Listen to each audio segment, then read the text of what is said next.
Hello बच्चों, आइए इस प्रश्न को देखते हैं। अभिकथन ए, बिनाइन ट्यूमर्स को नियोप्लास्टिक कोशिकाएं कहते हैं। कारण आर, मैलिग्नेंट ट्यूमर्स मूल स्थान पर सीमित रहकर मेटास्टेसिस नामक प्रक्रिया द्वारा कोशिकाओं का पुंज बनाते हैं। ए और आर दोनों सत्य हैं और आर ए की सही व्याख्या है। ब, ए और आर दोनों सत्य हैं लेकिन आर ए की सही व्याख्या नहीं है। स, ए सत्य है लेकिन आर असत्य है। द, ए असत्य लेकिन आर सत्य है। ई, ए और आर दोनों असत्य हैं। इस प्रश्न की जो मुख्य अवधारणा है, मुख्य अवधारणा वह है ट्यूमर। यहाँ पर हम देखेंगे कि जो ट्यूमर होते हैं, ट्यूमर की कितने प्रकार के होते हैं और किस ट्यूमर की क्या विशेषता होती है। तो जो ट्यूमर होते हैं ये मुख्य रूप से दो प्रकार के होते हैं, बिनाइन ट्यूमर तथा मैलिग्नेंट ट्यूमर। यहाँ सबसे पहले हम बिनाइन ट्यूमर की बात करते हैं। तो जो बिनाइन ट्यूमर होते हैं ये अपने मूल स्थान तक सीमित रहते हैं।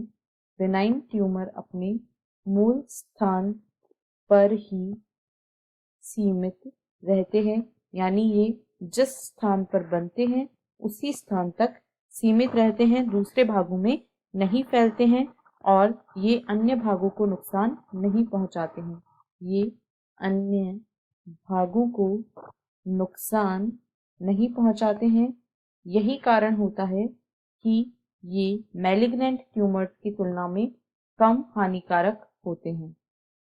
अब यदि दूसरे प्रकार के ट्यूमर की बात करें तो उन्हें कहा जाता है मैलिग्नेंट ट्यूमर। मैलिग्नेंट ट्यूमर जो होते हैं, मैलिग्नेंट ट्यूमर, इनमें नियोप्लास्टिक कोशिकाएं होती हैं, नियोप्लास्टिक कोशिकाएं। और जो मैलिग्नेंट ट्यूमर होते हैं ये अपने स्थान तक सीमित नहीं रहते हैं, बल्कि ये दूसरी कोशिकाओं और आसपास के ऊतकों को नुकसान पहुंचाते हैं। ये आसपास के ऊतकों को नुकसान पहुंचाते हैं, ऊतकों को नुकसान पहुंचाते हैं। इस प्रकार ये जो बेनाइन ट्यूमर होते हैं उनसे अधिक हानिकारक होते हैं।